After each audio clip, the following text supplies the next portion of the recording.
Oops. Oh man, if I had $1 for all the oopses, I'd be a rich man.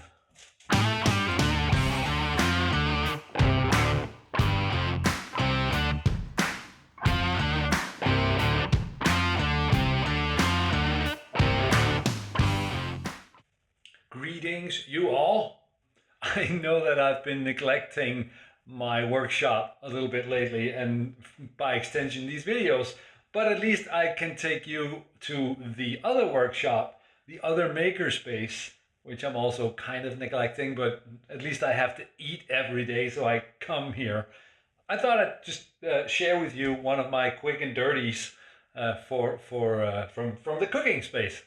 I tend to snack maybe a little bit too much. I like to have something that I can just quickly munch on, and this is something that I make so that I won't be buying unhealthy snacks and chips and all kind of greasy stuff. This is what I think and what I consider is a healthy snack, and it's very easy to make. So I'm just going to show you. It's based on just a few simple measurements. So just let's get going. Everything is in front of me right here. So the tools are different, but we're still making. Yay! Okay, so the basis of this is, oh, I'm missing one thing. The basis of this it's kind of a cracker or a crisp bread sort of thing, or crisp biscuit that I'm going to be making, and the basis of it is just grains, grains and yeah, seeds, whatever you want to call it. And I like to put in, there's always going to be some oats. So like one measure, I'm just using this measure for this now. So there's one measure of these oats here. And then one of each of 4 different grains, whatever kind you like. I have some sunflower seeds. There we go. This is spelt, whole spelt, one of those. And some sesame seeds,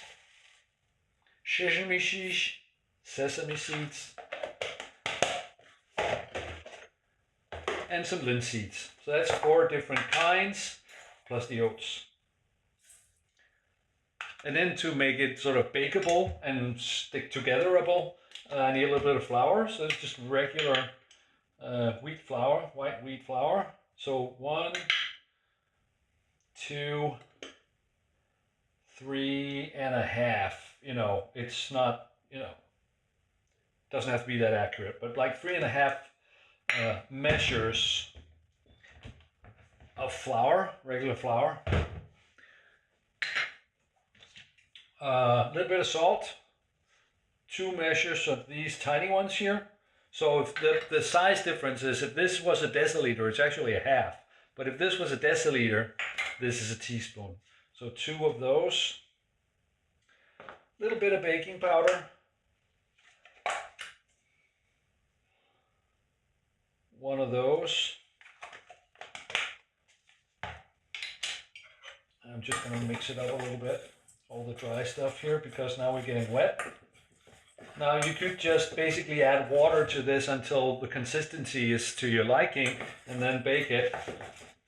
But the thing is, at least in my experience, if you don't add at least a little, sorry about all those noises, if you don't add a little bit of grease or a little bit of fat, it's going to be very like hard tack. It gets very hard. So I use a little bit of olive oil.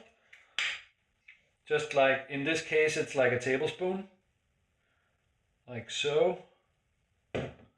That's really all it takes. So I like these to be low fat. I also like them as low fat. I don't want them to be rich. But a little bit of oil just takes that sort of hard tack sensation out of them. Mix the oil around a little bit before I add water, which is the final thing. So just 2 measures of water is the final thing.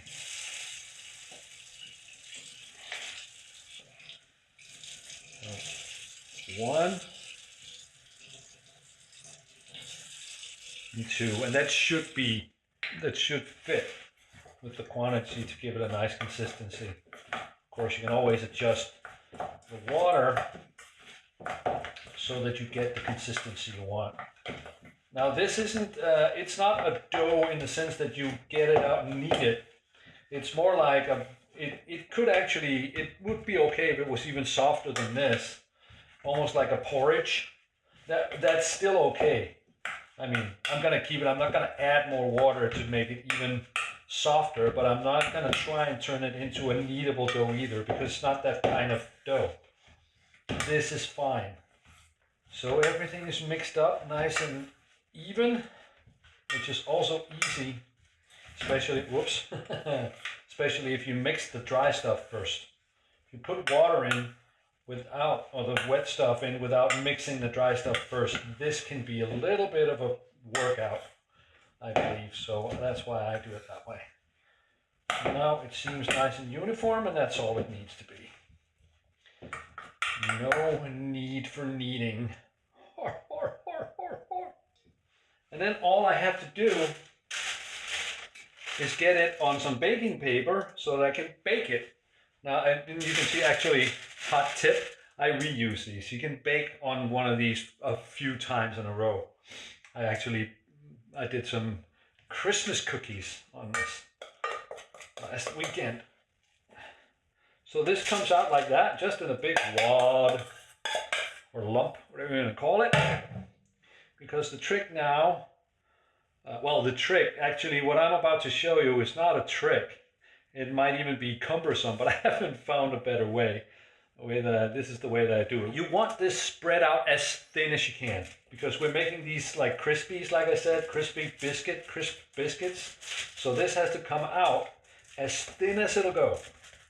So that's basically all there's to it. I'm basically going to try and spread this out as thin as I can. And actually, it goes round because it comes out in a ball like that. But the more square I can get it, the better, because obviously that fits on the sheet. So I'm going to just try and make it thin and squarish. And it doesn't stick, so this is actually kind of easy to get the sort of the thinness or the spreading going with a spoon like this. Right, so obviously this isn't that thin. I said as thin as possible. A couple of millimeters if at all possible. Get it as, like a wafer. And this isn't that. And then obviously taking a rolling pin to this is probably not going to go well, because it doesn't stick to this, but it's not that, doesn't seem that rollable. But I have a trick that I use, which, again, I keep calling it a trick. I don't know if it's a trick. It's a thing I do, and it may be cumbersome, but it's the least cumbersome way that I've thought of, which is to put another sheet on top of it. And you can just get it going with your hands. So that's sort of the next level of thinness after just spreading it roughly with a spoon. I can get to sort of the next level like this. And then I actually do take a rolling pin. This thing. Because under the sheet, that's actually quite doable. So that's my approach. And like this starts to get moist and it starts to wrinkle, so it might dig in. So what I'll usually do is I'll pull it off and put it back on if I feel like it's starting to wrinkle. And it'll wrinkle anyway, but the wrinkles won't get stuck in the dough or the batter, or whatever you want to call this kind. So I'm just rolling it out.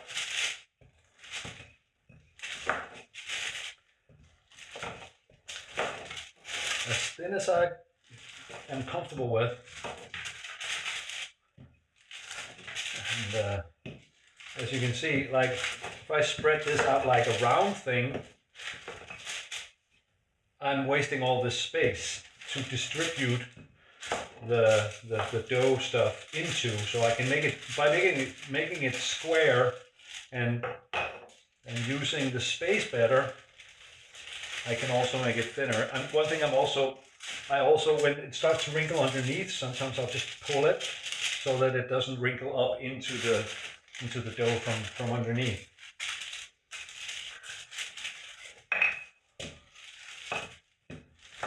So even if it feels like, oh, that's thin, sometimes when you do like this, you notice that you can get it thinner. You can distribute the dough out further. So I just keep going until I'm satisfied that I have it as thin as I think it can go. I mean, obviously you saw the grains that I was using. Some of those are 1 or 2 millimeters thick. So thinner than that probably won't happen. I'm not exactly going to flatten the individual grains. Something like this, getting there. Yeah, that's about as thin as it'll go. Just even it out. The last few rolls here. There we are. And pull the top off. Final thing before baking it is that I just use the pizza cutter to score it into biscuits like this. I'm just eyeballing it, and then on the other diagonal, obviously, like that. But that's it, and then they go in the oven for I think I usually give these about 20 some odd minutes. Just keep an eye on them. They need to be hard and crisp, but not burned. But that's really all there is to it. And there we are. You can see it's just slightly brownish, and that's it. And of course they're hard and crisp, which is why they're called crisps. But there we are. Now really all I have to do, and this is fresh out of the oven, so it's still warm. Obviously, you can wait a little bit, let it cool off if you don't want to handle something that's over 200 degrees. But then, out, and especially since the grains, the individual grains, are smooth and transfer heat well. But then all I have to do is break it up, and there we go. Nice little freshly baked crisp. Yeah, actually, I often just, these little edge pieces, I eat them right away. Anyway, that's it. My quick little snack. Pretty healthy, I think. Certainly delicious. Thanks for following along, and I'll see you next time. Bye.